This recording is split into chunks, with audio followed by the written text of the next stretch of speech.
Hey guys, we're in Savannah, Georgia today, and we're at the Railroad Museum here in Savannah. They also call it the Roundhouse Museum. So we're here with a couple friends, Keith Rucker and also Lance Baltzy, and we also have Abby here with us. She's going to be the lovely assistant today and help get some pictures and some videos for us. But first time being here, and it looks like a really cool place to go and see. They're going to have a lot of train history here, a lot of locomotives and things like that. And there's also another section in here that has some machines, like, you know, machine tools on display. And there's an actual machine shop that they use. So hopefully we can get a little shot of that. Keith's kind of he's been here a few times, so he kind of knows where we can go. So let's go in and check it out. All right, this is just stepping out of the old building there. Really cool old building that you come through to pay. Man, this is great. You know, see an actual roundhouse.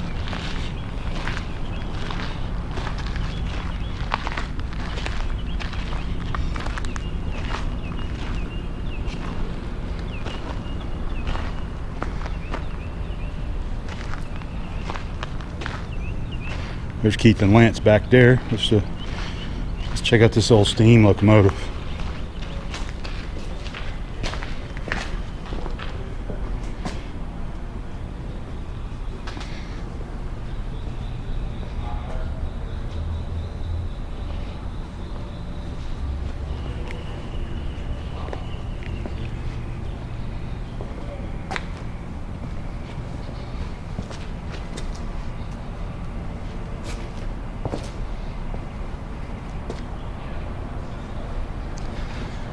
Man, that is a big boy.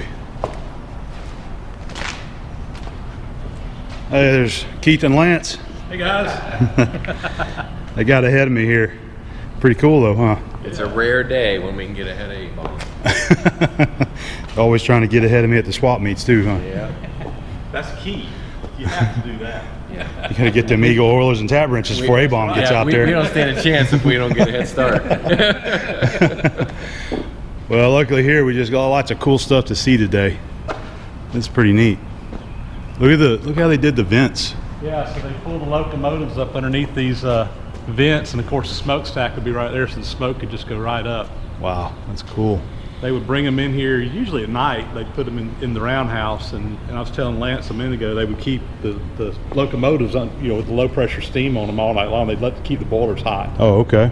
And a lot of the roundhouses would have a big boiler somewhere that they would actually like plug them in, so they didn't have to have someone on each locomotive, you know, really keeping them hot. So they had like a central boiler that they plug into.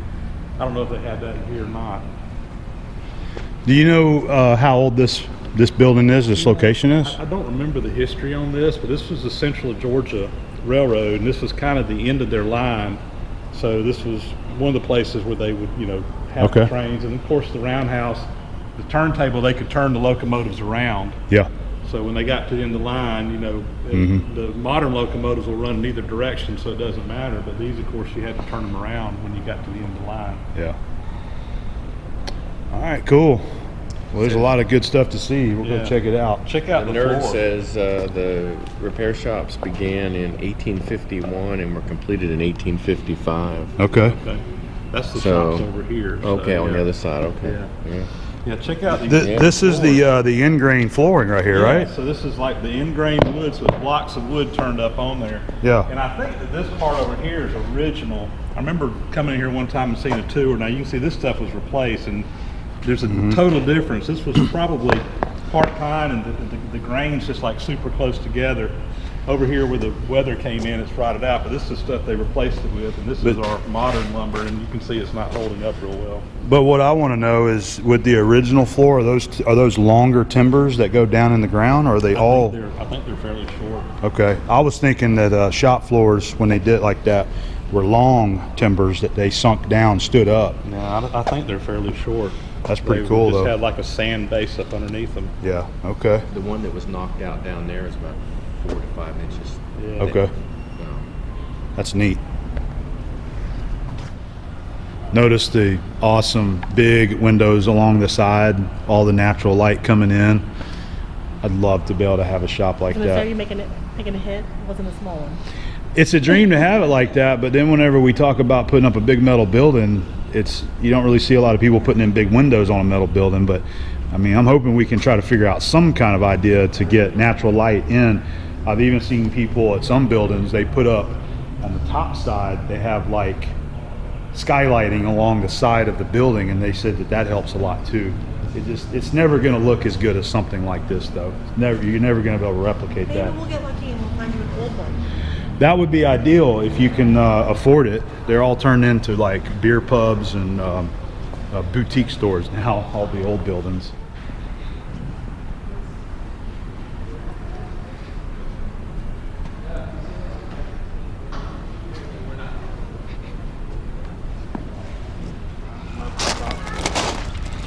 Super cool.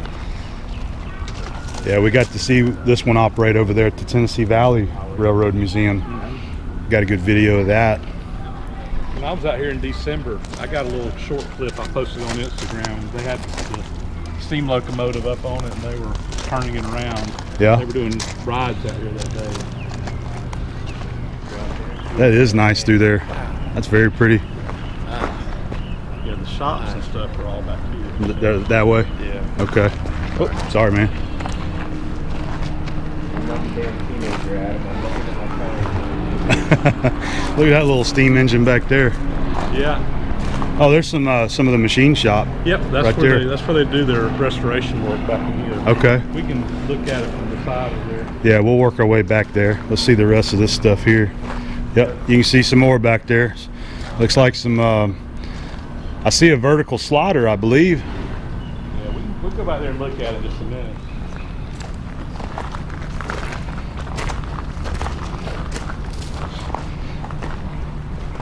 They must be restoring that one there. A couple of years ago, I was out here and they were working on that passenger car. I'm not sure what the status of it is. It looks like a wood frame car. And I think these are the drivers for Mike's locomotive is back in there.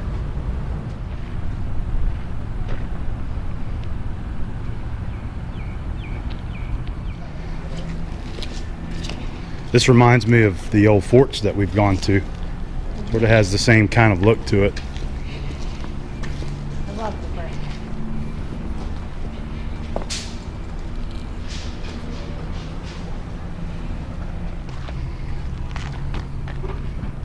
This is a neat old building.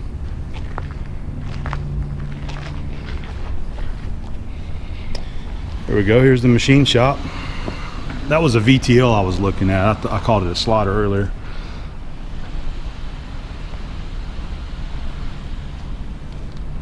That's a Monarch lathe. This one's a Monarch here. That one I'm not sure of over there. I'm sorry, it's Lodge and Shipley. There it is. Brown and Sharp mill. Looks like a Bridgeport mill there. That's so great. Beautiful, isn't it? Yes.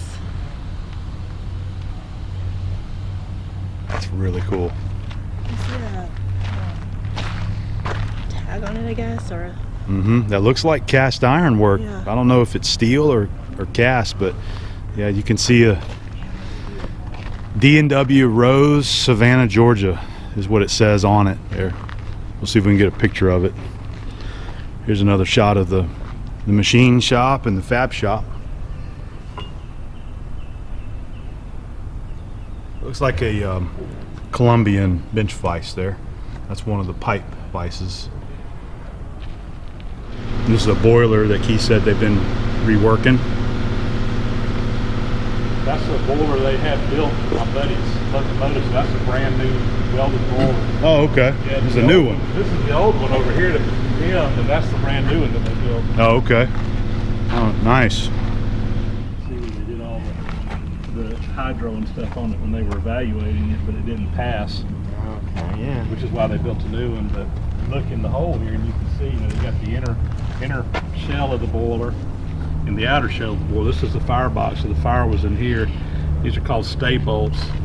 So they would actually run a big tapered tap through here. Okay. And these are threaded. You can barely, this is all covered in scale, but you can see these are threaded, and it was like a pipe, thread, so it was tapered. So they basically just drill So it in there so until it locked in place. So it's sealed on Yeah, on and the they boiler would- side, yeah. they'd cut 'em and then off. this is your water space. Yeah, and if you look right here, there's a hole that goes right through the middle of that bolt. And this is called the telltale hole. And so if the stay bolt ever broke, what would happen is the water would come out and you'd see it just kind of bubbling out this hole. And then they knew they would need to replace that stay bolt, and they would basically take this out. They'd have a big long tapered tap, and they'd run it back through there and make the hole just a little bit bigger. Right. Run another stay bolt in there and cut them both off again. But that's what held the inner shell and the outer shell. So all these are stay bolts. Yeah.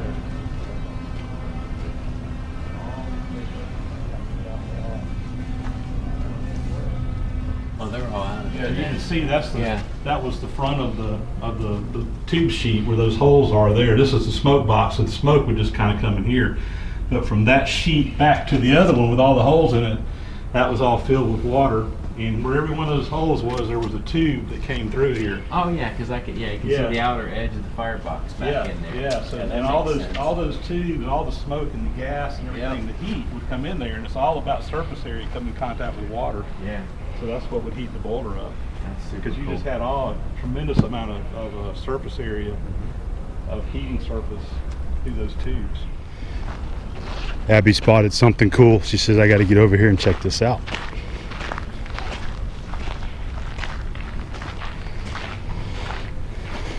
Oh, the blacksmith shop.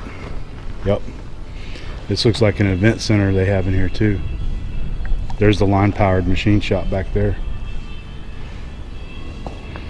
Yep. It's the blacksmith shop, and that looks like a big power hammer there. It's a biggie. Look at that big anvil. A couple swage blocks. See, lots of anvils in here. There's a power hacksaw. There's a blower forge, a coal forge. A couple drill presses. Beverly shear. It looks like a Marvel shear back there like I got. There's an arbor press in the back. So is that that's a power hammer, isn't A it? power hammer, yeah, Chambersburg power hammer. I Okay. sent Andrew some pictures of that a while back. Cool. I forget how many tons it is. It looks massive. It's massive. Chambersburg, Not sure hearing protection would do you any good there. 1,500 pounds. 100. That's the operating pressure of the steam. Oh, This is okay. a 1,500 pound 15. hammer. Okay, Yeah. cool. That's 3 times the one that he just showed on his page. Yeah. There. He found that 500 pounder. Yeah. That thing is massive.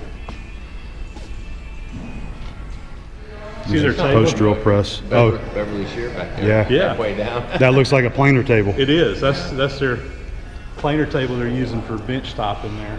Yep. There's a reed vise sitting on it, and do you notice the shear on the end of it? Yep. That's the kind that I have. That's Okay. if it's the same, I have a Marvel, Yeah. and it looks just like that. And So then that the one down in the there middle will- looks like will- yours. Yeah, the one on the end, I mean, that'll cut some like bar stock type Yeah. size stuff, Yeah. whereas mine's just for sheet metal. And notice the press. That looks like the one that you just got. I don't know if that's a Famco or a Dayton. What it Yeah, is. that one's bigger than mine though. I'm not sure. Atlas had those also. Yeah, The, there were several makers. Dake, Famco, there was Atlas. So this is a Goodall and Waters bandsaw. I'm not sure the size of it, but it looks very old, 1800s. They do have a jib crane there above it. It's connected to the beam. They got a lot more cool machinery back here. We'll get to the steam engine here. Built by Burry Compressor Company, Erie, Pennsylvania. So that was the same place, location that they built Reed Vices at. This looks like a pipe threader. Yep, this is a pipe threading machine here. I don't see a make on it yet. Run off of a flat belt. Oh, here we go. Somebody busted the cover on the front of it. So, let's see.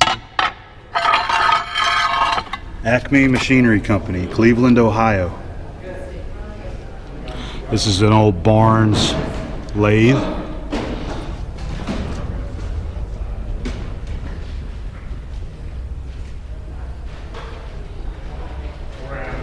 says Barnes Rockford. Patented 1880.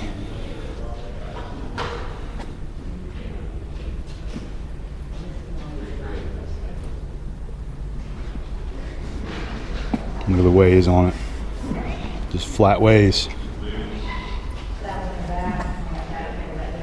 Look at this right here, it's kind of cool. So this one, this is factory, but it was a bolt-on add-on for putting a motor on this. This is originally a line shaft machine. Okay. Yeah. But that's, you can tell that's factory original, and hung the motor back there on it to convert it over to motor. That's cool.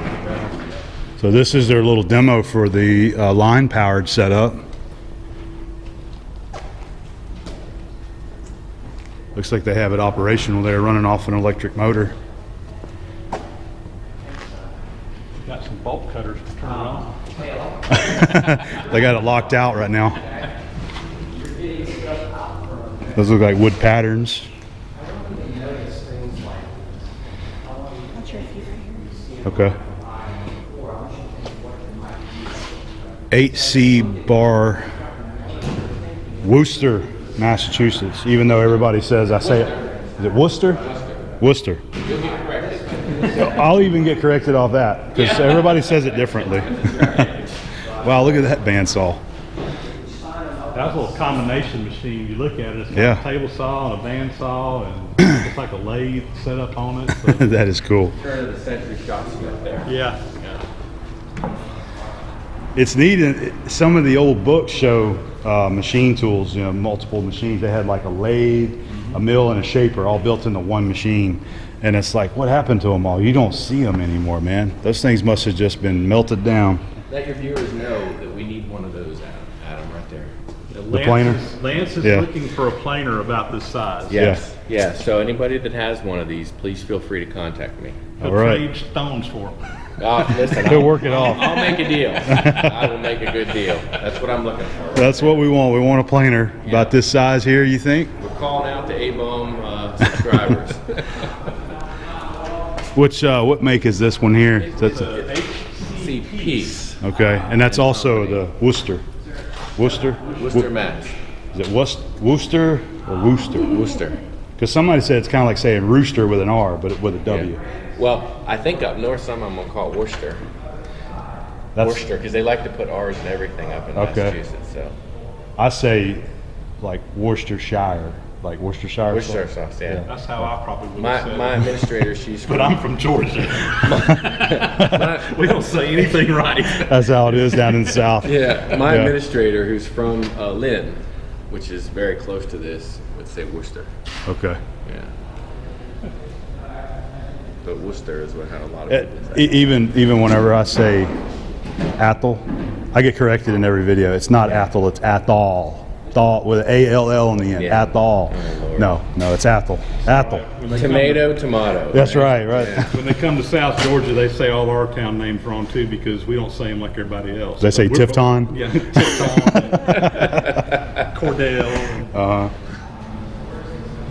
All right, cool stuff. This is a beautiful building right here. We'd love to have this as a I would shop. love to have this as a shop right here. That's how we could So- do this and get it home today. Yeah. So I wonder if you'd have any contractors that would build this for you today if you wanted it. You know, Sure. like the brick and the beams up top.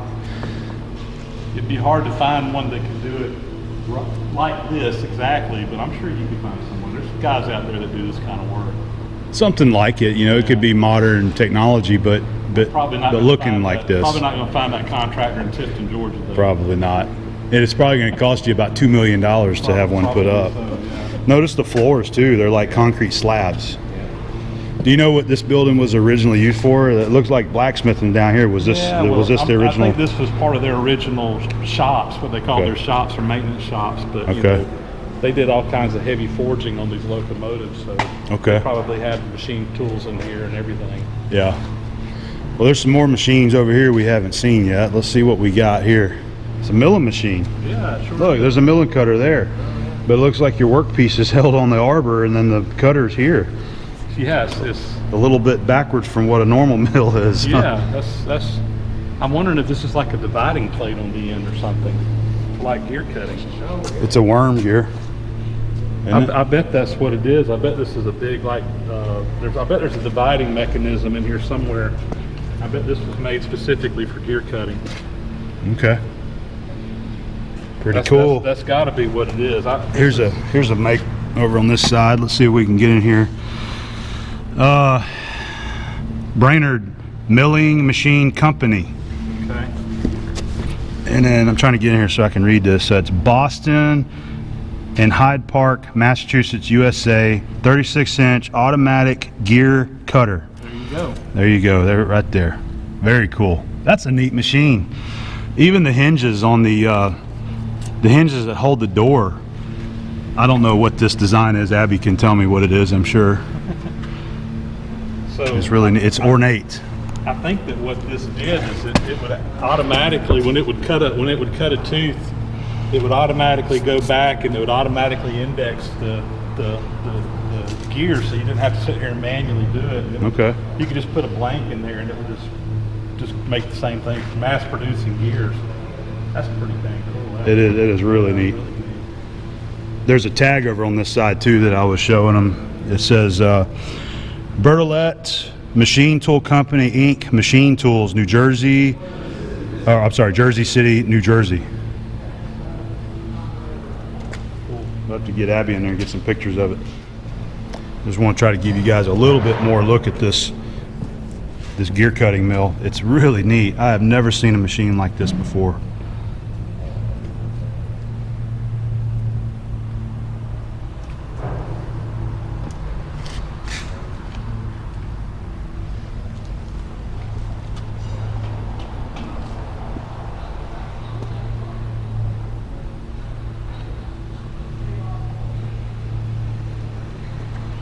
Your viewers will know more about this than I will. The Quick Work Company, St. Mary's, USA. St. Mary's, Ohio, I guess. There's an O on there. Yeah. I was wondering if it's like a bead roller where you can Maybe. form sheet metal on it. It looks like to me that this piece here you can have pivot points and it would like do a circle or a radius. But again, I'm not an expert on these things. I'm speculating. Yeah, me neither. I do know that Andrew's got one similar to this size at his shop. He's got a big one.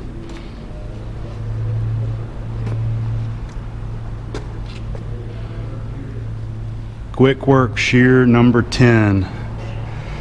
Patented June 3rd, 1913. We got one more lathe here. The Porter Machine Works, Hatfield, Massachusetts.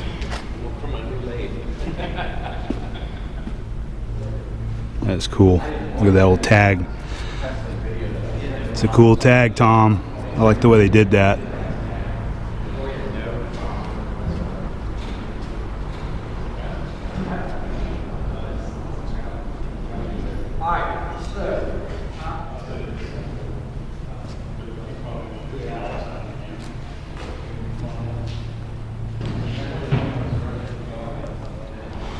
Mike made it.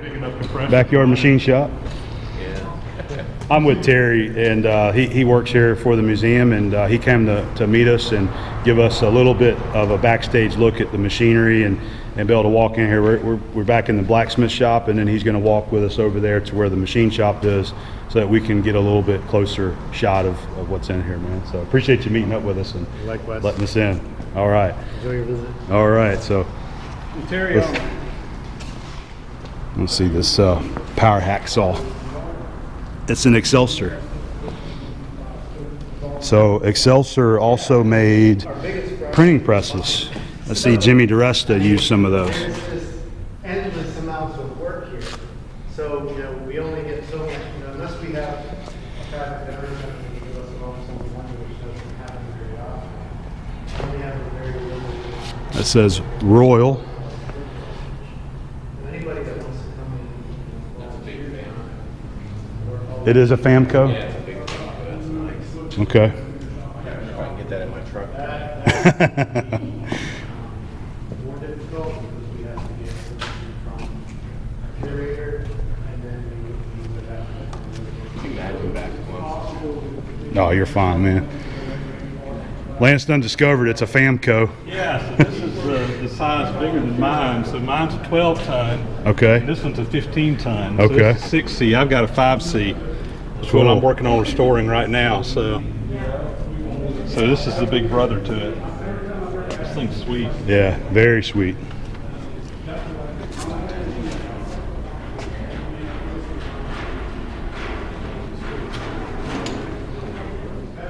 So this is the Marvel number 2. I showed you a picture, so I have the Marvel number 1. Okay. And this one is, I forget what the gauge, it'll go up to like 1/8 inch thick steel or something. But yeah, mine's slightly smaller than that right there. But This is the Beverly Those blades need some love. yeah, This is the Beverly number 3A or 3B or That's- whatever. So that's this is a size size bigger than mine. is too. it? So, Oh, I thought it was the same yeah, one. So this is the one. See, it's got this little piece here, so you actually clamp your work down because you can cut thicker metal with it, and it'll want to pull up on you. Oh yeah, to dog it So down. you have to dog it down. So this is a size bigger than mine. That's cool. Yeah, see this this Marvel, it's cam operated. So when you pull the lever down over there, will you mind operating it there? Yep, We got Lance. Oh yeah, look at that. That's a cool mechanism. Yep. Well, it's got some gravity in it too. Oh yeah. You know? Yep. So you said yours is one size smaller? Yeah, they made 2 sizes. Yeah. Here, I'll pull it over Yeah. here. So they had a number 1 and a number 2, and they've got them in a catalog, a big thick catalog that I own, and mine is the number 1. That's cool though. Yeah. So what's did that move forward as the arm goes forward? Yes. This is the It's an eccentric. Okay. It's eccentric. Right, That's right. all it is there. Yeah. I couldn't see But it mine without- doesn't have this. I'm not really sure if that's some kind of adjustment there, but mine just ain't set up that way. Yeah, because Armstrong Blum Manufacturing Company, Chicago, Illinois. oh yeah, so that actually adjusts the blade height to start. I bet. Okay. Yeah, that makes sense because if you rotate that cam, it actually is picking up Yep. the blade, so you get in terms of your start height per cut. Yeah, you can adjust where the handle's going to Yep, be? yep. Okay. I do know that the further back you put your workpiece, the whole lot easier it is to cut it. Yeah, it's like a pair of scissors. Exactly. It works the same way. Yep. Look at this little, see this little pedestal grinder right here? I've got a one like that. That's a grinder, and then also one with the tapered ends that has you can put a buffer on. Oh, yeah. Yeah, they're Okay. probably I'm gonna say 1920s, 30s vintage. All right, let's see what else we got. So here's the 206 Reed vise. Very nice, well-used vise right there. And one of their coal forges. I don't know what this guy is, if anybody might know.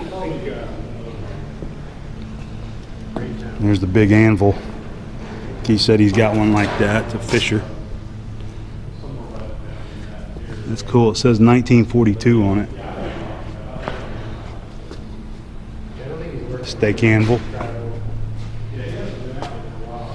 This jib crane's really interesting right here. See how they've got it attached to the floor, and it looks like it rotates there on this base.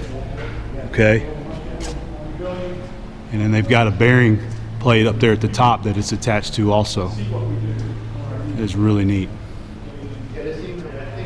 We almost missed this guy. Forgot to check it out, but very cool post drill. This one's got the electric motor up on the top that runs it.